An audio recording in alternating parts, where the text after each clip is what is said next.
amawashini, eminye uthola izilwane ziphuzela kuwo. Engithanda ukusho kubantu abasha ukuthi umfula omile ongahambi kuyingozi kakhulu ngoba nedodi uyayithola lapho.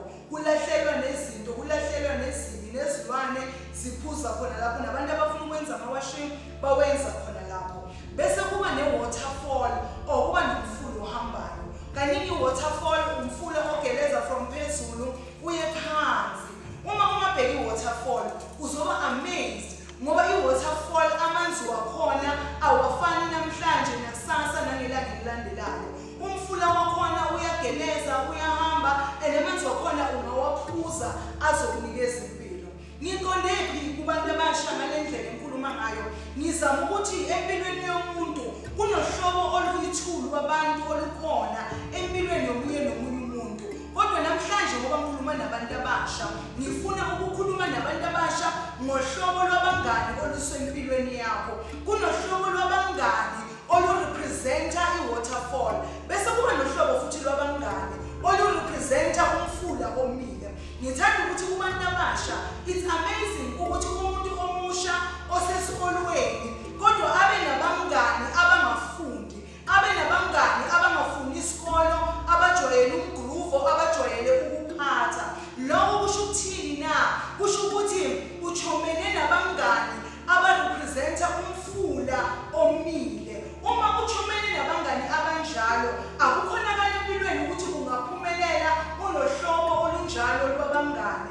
Uma ngabe uthi ufuna ukuba udokotela, your attitude fanele isinikeze ukuthi wena ufuna ukuba udokotela. Indlela ophila ngayo, indlela owenza ngayo izinto, kodwa angeke uthi ufuna ukuba udokotela utholakale nabantu abangafuni inhlobo ukuba seduze nesikolo, utholakale nabantu abahidakamizwa, utholakale nabantu ababhizi nomgruvo. Umgruvo nesikolo yizinto eziyi-2 ezingahlangani. Angeke zihlangane namuhla, angeke zihlangane nasasa.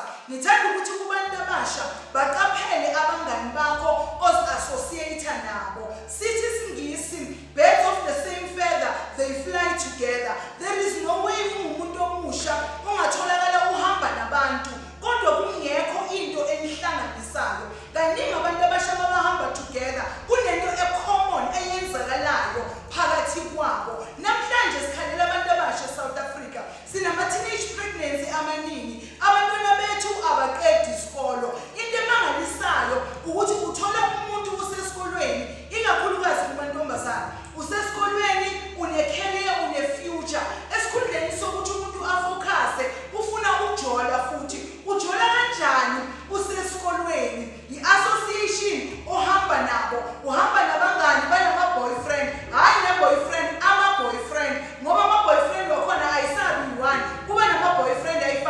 Kuneyezimpahla, kuneyokhera, kuneyokuphuma, uhambe uye ku-Witbank Dam, uyolokanja, uyodansa. Kune-boyfriend emanage ezinye izinto, kune-boyfriend ebhadala i-room. Abazali bathatha umntwana bathi bammixe esikolweni, but bangafika ikhampani yabangani ahamba nayo, uhamba nekhampani yabangani abangafuni ukuphumelela empilweni, uhamba nekhampani yabangani abaphuma emakhaya ngoba bangafuni ukulalela. Abantu ozi-associate nabo is either they will help you achieve your goals or bazokudegrade ungakhona uku-achieve ama-goals wakho. Kodwa siphila kwenye generation abantu abasha abafuni ukulalela, abantu abasha balahlekelwe yinhlonipho.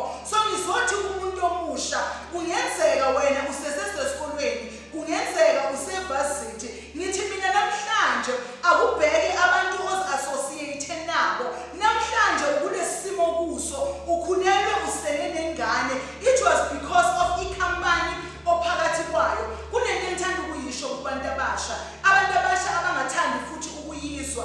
Uma ngabe unabangani baku-overpower, rather leave your friends, uqale eyakho impilo. Kuyaphileka ngaphandle kwabangani ngoba kunabangani abangakuphushela ekutheni wenze into ngoba bakubona ukuthi awukwazi ukuzimela, awunayo i-confidence, awunayo i-self-esteem.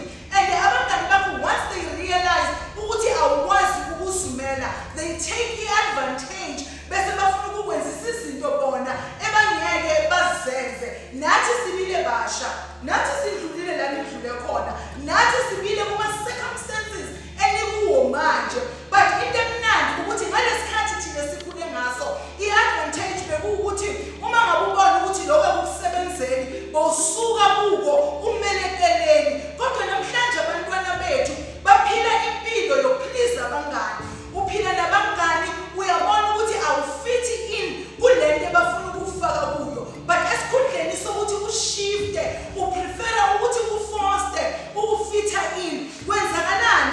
Abangani bakho bahamba amakliniki. Mabahamba amakliniki bayapreventa, baya-encourage nawe bathi preventa. Mara uyayazi situation ophuma kuye ekhaya. Uyazi ukuthi wena ukhuliswe ugogo ngemali yenkamnkam. Uyabazi ubunzima okhule kubo. Ugogo uhluleka nokukuphi imali yokukhera kosuphake esikolweni. But at the end of the day uphila ku-association yabangani ekutshela ukuthi hamba upreventa.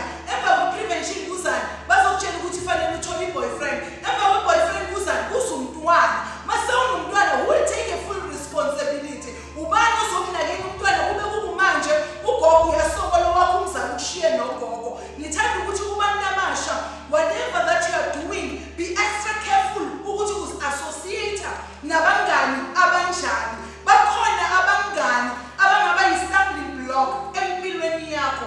Abangani abazokwenza ukuthi mawuqala ukuthi uthathe izinqumo bazicriticize. Mawuqala ukuthi uveze i-advice bayi-criticize. But every time bona mabaqala bakhuluma izinto bafuna i-backup bafuna i-support, then you must know ukuthi abantu nizi-associate nabo nizi-associate nabantu aba-wrong.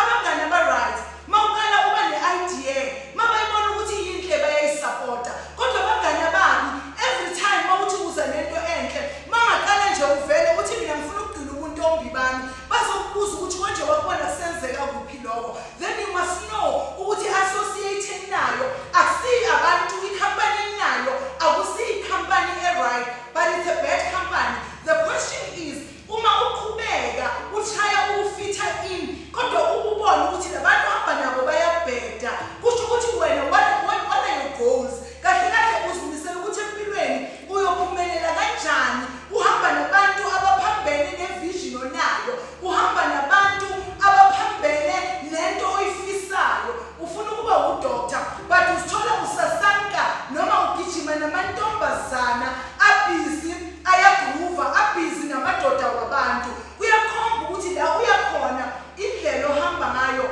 ayisiyinhle. But whenever you associate yourself nabangani aba-right umqala uthi uza ne-idea baku-encourage ukuthi do it even more. Abanye beze nama-ideas nabo ukuthi indlela ongayenza ngayo yile. Mhlambe we need to go to the library. Mawumntwana esikolo iba umntwana esikolo. Mawumntwana esikolo associate yourself nabantwana besikolo.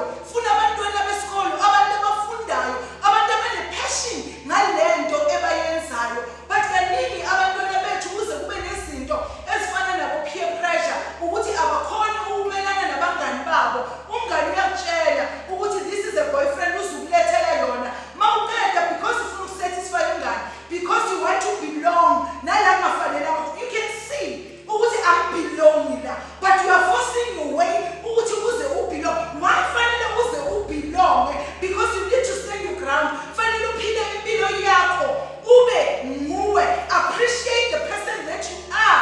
Appreciate izinto uNkulunkulu azibeke kuwe. Forget about your friends. Awazi ukuphila impilo yakho uyiphilele abangani. But you need to live your life for yourself. You need to live your life for God. If God appreciates you, what more do you need? But namhlanje sinabantwana bethu abafeyilile empilweni. Hayi ngoba bebazofeyila but ikhampani ebahamba nawo umfula ohambayo ukunikeza amanzi fresh every day. Kodwa umfula omile ngiyeke ukunike amanzi afresh kodwa uzokunikeza amanzi angolile ozothi bawaphuza bese abayi-toxic emzimbeni wakho.